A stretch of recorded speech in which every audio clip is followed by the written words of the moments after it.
गलियासपोल channel पर मैं राजेंद्र शाह आप लोगों का स्वागत करता हूं। साथियों, आज हमारा देश आज़ाद हुए लगभग 70 वर्ष गुजर गए हैं, लेकिन इन 70 वर्षों में अगर हम अपने देश की उपलब्धि की गणना करें तो साथियों 70 वर्षों की उपलब्धि में सिर्फ और सिर्फ भ्रष्टाचार, रिश्वतखोरी, भाई भतीजावाद के अलावा आज हम लोगों को कुछ भी नहीं मिला है। साथियों, भ्रष्टाचार दिन दूनी रात चौगुनी दावा नल की तरफ बढ़ता जा रहा है। साथियों, आज रिश्वतखोरी एक ऐसी समस्या हो गई है, चाहे देश का कोई भी विभाग हो, बिना रिश्वत लिए कोई भी काम नहीं होता। चाहे न्यायपालिका हो, चाहे कोई भी विभाग हो, किसी भी विभाग को मान लीजिए, चाहे स्वास्थ्य विभाग हो, चाहे शिक्षा विभाग हो, चाहे जंगल विभाग हो, चाहे पीडब्ल्यूडी विभाग हो, यानी देश के जितने भी विभाग हैं सारे विभागों में आज रिश्वतखोरी चरम सीमा पर है। अब रिश्वतखोरी पर अंकुश लगाना बहुत ही नितांत आवश्यक है। साथियों, बड़े दुख के साथ कहना पड़ रहा है कि हमारा देश युवाओं का देश है, लेकिन युवा वर्ग जो है इस ओर ध्यान नहीं दे रहा है। जो हमारी मुख्य समस्या है, इस समस्या के कारण ही जितने भी आज समस्याएं आ रही हैं, चाहे चिट फंड कंपनियों के द्वारा घोटाला किया जा रहा है, लोगों की गाढ़ी कमाई को लेके नदु 11 हो जा रही हैं, चाहे रोज़ दिन पर दिन ठगी का शिकार हो रहे हैं, लोगों के खातों से पैसा एक ओटीपी के जरिए या किसी अन्य के जरिए उनके खातों से पैसा नदु 11 हो जा रहा है, पैसा साफ हो जा रहा है। अब कितने दुखद की बात है कि खाते से ट्रांसफ़र खाते में ही हो रहा है, फिर भी उन पर सरकारी एजेंसियां अंकुश नहीं लगा पा रही हैं। इन सब का कारण अगर हम देखें तो इन सब का कारण आज भ्रष्टाचार ही है। भ्रष्टाचार के कारण ही ये सब हो रहा है। अगर भ्रष्टाचार नहीं होता तो हम ये कहते हैं कि जो फ्रॉड करने वाले व्यक्ति हैं वो किसी न किसी बैंक में खाता खोलते हैं और खाता खोल के वो उसी खाते में पैसा ट्रांसफ़र कराते हैं। मान लीजिए फ्रॉड के जरिए ही पैसा ट्रांसफ़र कराते हैं, लेकिन उनका पैसा डायरेक्ट उनके जेब में नहीं जाता, वो किसी न किसी खाते में जाता है। और जब खाते में जाता है तो उस खाते से आरोपी तक बहुत आसानी से पहुंचा जा सकता है, लेकिन ऐसा आज दिन तक हुआ नहीं है, बल्कि करोड़ों रुपए पर डे देश के लोगों के साथ ठगी किया जा रहा है, फ्रॉड किया जा रहा है। इस पर सरकार का अंकुश नहीं है। इसके अलावा रिश्वतखोरी, बिना रिश्वत लिए कोई भी काम आज नहीं हो रहा है। यहाँ तक कि अगर हम कहें कि जो गारंटी लोक सेवा गारंटी अधिनियम के तहत गारंटी के तहत कार्य प्रदान किए जाते हैं, उसमें नियत समय रहता है, 1 दिन, 2 दिन, 3 दिन, 7 दिन, 15 दिन, उसमें भी अगर रिश्वत न दिया जाए तो वो भी कार्य नहीं होगा और लिख दिया जाएगा कि चाही गई जानकारी उपलब्ध नहीं, इसलिए आपका आवेदन खारिज किया जाता है। ये क्या मजाक है। इस तरह से अब लग रहा है कि अब हम लोगों को, अब हमारे युवा साथियों को एक साथ उठना होगा और सरकार को ये संदेश देना होगा कि सरकार अब रिश्वतखोरी के खिलाफ कड़ा नियम बनाए। जब अगर रिश्वतखोरी के खिलाफ कड़ा नियम नहीं बनता तब तक हमारे देश का भला नहीं होगा। साथियों, आज हमारे पूरे विश्व का अगर देखा जाए तो इंटरनेशनल ट्रांसपेरेंसी संस्था है जो रिश्वतखोरी के मामले में सर्वे कराती है। उस सर्वे को अगर देखा जाए तो हमारे देश का नंबर 92 नंबर पर आता है। पहले से भी और अधिक भ्रष्टाचार बढ़ गया है, रिश्वतखोरी बढ़ गया है, जबकि हमारे देश से बहुत छोटे छोटे देश, बहुत छोटे, हम पूरे विश्व में दूसरे नंबर के देश हैं जनसंख्या के आधार पर। पहला नंबर पर चाइना आता है, दूसरे नंबर पर हमारा देश भारत आता है। फिर भी हमारा जो देश है, भारत देश है, हम विश्व के अन्य छोटे छोटे देशों के अपेक्षा भी काफ़ी गरीबी से गुजर रहा है। इस गरीबी का कारण अगर हम देखें तो कारण सिर्फ और सिर्फ भ्रष्टाचार है। अगर भ्रष्टाचार मिट गया तो ये जो गरीबी है हमारे देश की, जो लोग आज हजारों लोग गरीबी रेखा के नीचे जीवन यापन कर रहे हैं, उनका जीवन सुदृढ़ हो जाएगा, उनका जीवन बिल्कुल ही उच्च स्तरीय का हो जाएगा। लेकिन यह रिश्वतखोरी के कारण ही आज नहीं हो पा रहा है। इस रिश्वतखोरी पर अंकुश लगाना सरकार चाहे तो मिनटों का काम है, मिनटों के काम में रिश्वतखोरी पर अंकुश लगाया जा सकता है, लेकिन सरकार नहीं चाहती। कोई भी सरकार, चाहे वर्तमान सरकार हो, चाहे इसके पूर्व कोई भी सरकार रही हो, चाहे विपक्ष हो, कोई भी सरकार इस दावानल की तरह बढ़ती समस्या पर अंकुश लगाना नहीं चाहती। साथियों, 2014 में पूरे देश में भ्रष्टाचार के खिलाफ एक क्रांति चल पड़ी थी और उसी क्रांति का परिणाम था कि कांग्रेस पार्टी का नामो निशान मिट गया और एक नई पार्टी सत्ता में आई, जिससे ऐसा प्रतीत हुआ लोगों को कि अब कुछ न कुछ भ्रष्टाचार से मुक्ति मिलेगी, रिश्वतखोरी से मुक्ति मिलेगी। लेकिन साथियों, भ्रष्टाचार रिश्वतखोरी जो अहम मुद्दा था, उस मुद्दा से सरकार बिल्कुल भटक गई, उसका उधर ध्यान ही नहीं है। अब वो देश के विकास में लगी है, अभी देश का विकास हो रहा है। अरे देश का विकास क्या होगा भैया? देश के विकास के लिए जो पैसा सरकार के पास जाता है, उस पैसे में से 70% तो भ्रष्टाचार की भेंट चढ़ जाता है, 70 से 80% भ्रष्टाचार की भेंट चढ़ जाता है, मात्र 20 से 25% ही देश के विकास में लग रहा है। तो अब इस अहम समस्याओं पर सरकार को हमें जगाना होगा, सरकार को हमें सचेत करना होगा, हमें ऐसी सरकार लानी होगी जो भ्रष्टाचार पर अंकुश लगाने के लिए प्रयास कर सके। अगर ऐसी सरकार हम लाएंगे तभी भ्रष्टाचार पर अंकुश लगेगा। साथियों, बड़े खेद के साथ कहना पड़ रहा है कि भ्रष्टाचार ऊपरी स्तर से शुरू होता है। कैसे शुरू होता है?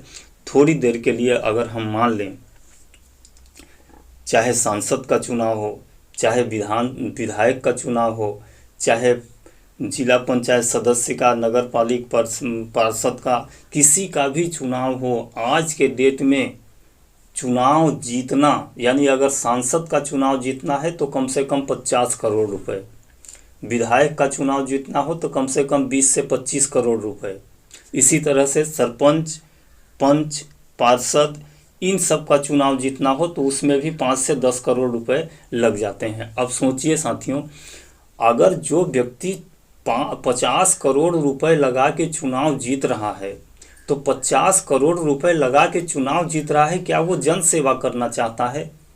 जन सेवा करने के लिए अगर उसके पास कोई भिखारी हाथ फैलाता है तो वो अपने जेब में सिक्का टटोलता है। वह व्यक्ति 50-50 करोड़ रुपए पानी की तरह बहा के सांसद और विधायक बन रहे हैं। क्या कारण है, क्यों बन रहे हैं?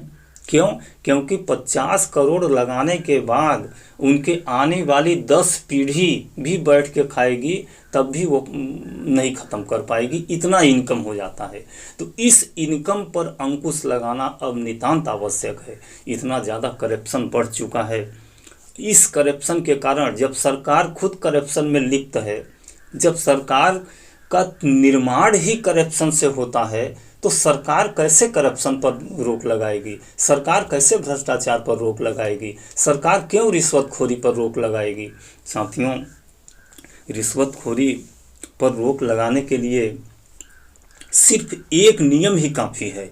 अगर एक नियम सरकार बना दे तो पूरे देश से भ्रष्टाचार चंद दिनों में मिट जाएगा। नियम ये है कि आज अगर कोई रिश्वतखोरी में लिप्त पाया जाए या भ्रष्टाचार में लिप्त पाया जाए तो उसे तत्काल हमेशा के लिए नौकरी से बर्खास्त कर दो, पहला नियम। इसके बाद उसके ऊपर FIR हो, उसके ऊपर क्रिमिनल केस चले, दूसरा नियम। तीसरा, उसको कभी भी किसी भी शासकीय जॉब के लिए या चुनाव के लिए अयोग्य घोषित कर दिया जाए। पांचवा, उसके द्वारा जो भी घोटाला किया गया है, जो भी रिश्वत किया गया है, जो भी करप्शन किया गया है, उसकी वसूली उससे किया जाए। सिर्फ इन कड़े नियमों से आज जो हमारे देश में भ्रष्टाचार बढ़ रहा है, फैल रहा है, इसकी समाप्ति माने बिल्कुल चंद दिनों में इसकी समाप्ति हो जाएगी, सिर्फ इसी नियम को बना दे सरकार। लेकिन सरकार नहीं बनाएगी। क्यों नहीं बनाएगी? क्योंकि सरकार खुद करप्शन से ही बनती है। क्योंकि आज कोई ऐसा व्यक्ति नहीं है, आज कोई ऐसा पार्टी नहीं है जो किसी गरीब को टिकट दे दे। किसी भी गरीब को टिकट अगर आज सांसद, विधायक या किसी भी संस्था, पार्टी से अगर किसी को मिला हो तो बताइए। टिकट उसी को मिलता है जिसके पास सामर्थ्य हो, जिसके पास पैसा हो, जिसके पास बाहुबल हो, जिसके पास ताकत हो। ऐसे ही बाहुबली, ऐसे ही ताकतवर, ऐसे ही पूंजीपति व्यक्ति सांसद में पहुंचते हैं और अपने लिए ऐश से पैसा इकट्ठा करते हैं और फिर अपना आने वाला पीढ़ी दर पीढ़ी के लिए स्वतंत्र हो जाते हैं। और उन्हीं लोगों का कब्जा, जब से हमारा देश आज़ाद हुआ है तब से उन्हीं लोगों का सत्ता पे काबिज हैं और अपना शासन चला रहे हैं। साथियों, देश आज़ादी के कुछ वर्षों तक इतना करप्शन नहीं था, कुछ वर्षों तक करप्शन पर अंकुश था, क्योंकि उस समय के नेताओं पर देशभक्ति, जन सेवा की भावना विकराल रूप से प्रभावी था। क्योंकि वो लोग अंग्रेज़ों की लड़ाई कैसे, अंग्रेज़ों से युद्ध हुआ, कैसे हमारा देश स्वतंत्र हुआ, ये सब झेले हुए थे। और झेलने के बाद अपना देश आज़ाद हुआ था, तो थोड़ा बहुत उस समय कम था। लेकिन आज की डेट में बिना पैसे के कुछ भी नहीं हो रहा है। साथियों, आज कोई भी योजना देख लिया जाए, प्रधानमंत्री आवास योजना देख लिया जाए, शौचालय योजना देख लिया जाए, ग्राम पंचायत के कई सारे योजनाओं देख लिया जाए, ग्राम पंचायत में मनरेगा योजना देख लिया जाए। मनरेगा योजना में उन लोगों तक को भुगतान हो जाता है जिनकी मृत्यु 2-4 साल पहले हो चुकी है, उनके नाम से भी पैसा निकाल लिया जाता है। इसके अलावा जो उन जनप्रतिनिधियों के हितैषी हैं, उन हितैषियों को बिना काम किए 100 दिन का पैसा भुगतान कर दिया जाता है। मास्टर रोल में उनका नाम डाल दिया जाता है। काम चल रहा है, काम करने वाले 100 लोग या 10-20 लोग, 50 लोग हैं, लेकिन मास्टर रोल बनाया जाता है 400-500 लोगों का। जो उन लोगों के हितैषी हैं, जो उन लोगों के संबंधी हैं, वो कभी काम नहीं करेंगे। वो काम दूसरे जगह कर रहे हैं, कहीं ड्यूटी कर रहे हैं, कहीं नौकरी कर रहे हैं, लेकिन उन लोगों का मनरेगा में नाम एंट्री रहेगा, उनके खाते में पैसा जाएगा और उस खाते में से कुछ पैसा वो लोग ले लेंगे, कुछ पैसा जो करवा रहा है संस्था संबंधित वो व्यक्ति ले लेगा। माने इस तरह से भ्रष्टाचार आज चरम सीमा पर हो गई है।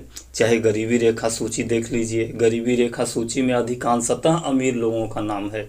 आज 4 व्हीलर से लोग राशन खरीदने जा रहे हैं और उस राशन का उपयोग कोई नहीं कर रहा है। उस राशन को लेते हैं एक हाथ से और दूसरे हाथ से बेच देते हैं। ये इतनी विडंबना है हमारे देश की। जब तक ये विडंबना ख़त्म नहीं होगी तब तक हमारे देश का विकास संभव नहीं है। साथियों, बड़े खेद के साथ कहना पड़ रहा है कि आज हमारी मुख्य विपक्षी पार्टी भारत जोड़ो यात्रा चला रही है। जैसे भारत अगर कहीं बिखर रहा हो, टूट रहा हो, तो उसको जोड़ने का प्रयास कर रही है।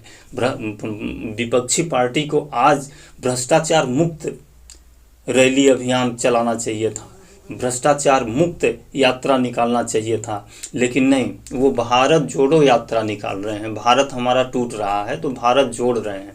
माने विपक्षी पार्टियों की भी मति मर गई है। सत्ता पक्ष तो वही चाहता ही है। तो कुल मिला के कैसे, तो ये कहावत है कि चोर चोर मौसेरे भाई, तो ये सभी एक साथ मिले हुए हैं। एक पार्टी 2014 में निकली थी जिसका नाम आम आदमी पार्टी था। उससे लोगों का विश्वास जगा था कि शायद ये भ्रष्टाचार पर अंकुश लगाने के लिए कोई नियम कानून बनाएगी, लेकिन आम आदमी पार्टी भी उसी राजनीतिक प्रक्रिया में ढल गई है जैसे सब राजनीतिक पार्टी कर रही हैं। सेम उसी प्रक्रिया में वो भी आ गई हैं। तो अब हम युवाओं को, अब हम देश के नागरिकों को जागना होगा। अगर हमारा देश का नागरिक अगर जग गया और सरकार को मजबूर कर दिया कि आप एक ऐसा कानून बनाइए जो कानून इन तरह के लाल यानी कि जो कर्मचारी वर्ग हैं, जो सत्ताशाही वर्ग हैं, जो विभाग में अफसरशाही पर अंकुश लगाना या नितांत आवश्यक है। अफसरशाही पर अंकुश लगाने का मेन कारण सिर्फ ये है कि अगर कोई व्यक्ति किसी अप्राकृतिक कृत्य में लिप्त पाया जाए, भ्रष्टाचार में या रिश्वतखोरी में लिप्त पाया जाए, तो उसे सस्पेंड न किया जाए। सस्पेंड क्या है? सस्पेंड कोई सज़ा नहीं है। सस्पेंड तो एक तरह से उपाधि मान लीजिए, घर बैठेंगे या ऑफिस अटैच हो जाएंगे, 2 महीना 4 महीना विभागीय जांच, निर्दोष बरी, पुनः ज्वाइन कर लेंगे। तो सस्पेंड को तो हटा दो, सस्पेंड कोई सज़ा नहीं है। सस्पेंड के जगह पर सीधे बर्खास्त जब तक नहीं किया जाएगा तब तक ये प्रक्रिया सुधरेगी नहीं। अगर इन प्रक्रियाओं को देखा जाए थोड़ी देर के लिए, हम अगर सर्वे करना चाहें तो गरीबी रेखा का सर्वे करने, गरीबी रेखा में किसी भी व्यक्ति का नाम जुड़ता है तो वह व्यक्ति, नाम कैसे जुड़ता है? प्रतिवेदन आता है। जैसे हम आवेदन दिए तो जो ग्राम का सबसे छोटा कर्मचारी है जो गांव में रहता है, जैसे पटवारी हो गया, खंडपाल हो गए, खंड लेखक हो गए, इन लोगों से प्रतिवेदन तलब किया जाता है कि भैया ये आवेदन दिए हैं गरीबी रेखा में नाम जोड़वाने के लिए, तो इनका आप ब्यौरा प्रस्तुत करें। हालांकि उस व्यक्ति को जो ब्यौरा प्रस्तुत करता है उसको एक एक पाई का नॉलेज रहता है कि उस व्यक्ति के पास कितनी संपत्ति है, लेकिन फिर भी अगर उन व्यक्ति को 5,000 या 10,000 रुपया उनके जेब में डाल दिया जाए तो उनका नाम IRD सूची में जुड़ जाएगा, क्योंकि ऐसा प्रतिवेदन रिपोर्ट प्रस्तुत करेंगे कि उनको नाम जोड़ना है। अब यहाँ पे उसकी जांच करो। जांच करने पर अगर वह रिपोर्ट गलत पाई जाती है उस व्यक्ति का, जिस व्यक्ति का नाम जुड़ा है, तो जो नाम जुड़ा है, जिसके प्रतिवेदन से नाम जुड़ा है, उस व्यक्ति को तत्काल सेवा से बर्खास्त करो, पहली चीज़। दूसरी चीज़, उसके ऊपर 420 का अपराध पंजीबद्ध करो, अपराध चले। और अपराध में निश्चित है कि वो कागजी प्रमाण है, उसको सज़ा होगा। जब वो सज़ा होगा, इस तरह से अगर 2, 4, 10 भी कर्मचारी एक जिला में जब सीधे बर्खास्त हो जाएंगे तो फिर अगला कोई भी कर्मचारी किसी भी तरह का कृत्य करने के लिए तैयार नहीं होगा। या कि रिश्वतखोरी कोई कर रहा है, रिश्वत ले रहा है, ठीक है, आप प्रेम से दे दीजिए, उसका वीडियो बना लीजिए और उस वीडियो को प्रूफ के रूप में दे दीजिए। उस वीडियो के हिसाब से तत्काल उसको सेवा से बर्खास्त कर दिया जाए। अगर बर्खास्त कर दिया जाए, फिर 420 का अपराध पंजीबद्ध कर दिया जाए और ये भी लिख दिया जाए कि अब आगामी किसी भी आप शासकीय कार्य के लिए वैध नहीं होंगे। इसके अलावा आपको प्राइवेट काम के लिए भी नहीं रखा जाएगा। तो इस तरह का अगर कड़ा रिस्ट्रिक्शन लगा दिया जाए, ऐसा नियम बना दिया जाए, तो यह तो जो रिश्वतखोरी है, जो दावानल की तरह बढ़ता जा रहा है और पूरे देश को ये खग्रास की भांति अपने आगोश में लेता जा रहा है, तो इस पर निश्चित रूप से अंकुश लग जाएगी। आज हम सारे युवाओं का आह्वान कर रहे हैं कि कृपया आप इस वीडियो को अधिक से अधिक शेयर करें और इस पर अपनी जागृति, अपनी कमेंट जरूर दें कि हम लोगों को इस रिश्वतखोरी, भ्रष्टाचार, भाई भतीजावाद के खिलाफ आवाज़ उठाने के लिए क्या करना चाहिए। क्या हम लोगों को भ्रष्टाचार मुक्त यात्रा निकालनी चाहिए और यात्रा निकाल के हमें सरकार को सचेत करना चाहिए कि सरकार इसके खिलाफ एक कड़ा नियम बनाए कि कोई भी व्यक्ति अप्राकृतिक कार्य में लिप्त पाया जाता है तो उसे तत्काल हमेशा के लिए सेवा से बर्खास्त, प्लस उसके ऊपर FIR, प्लस उसके द्वारा किया गया जो भी अनियमित कार्य है उसके वसूली से संबंधित कार्रवाई संचालित की जाएगी। यह नियम जैसे ही बन जाएगा, जिस दिन से बन जाएगा, उस दिन से भ्रष्टाचार लगभग 50% खत्म हो जाएगा। 50% खत्म हो जाएगा, ये मेरा दावा है।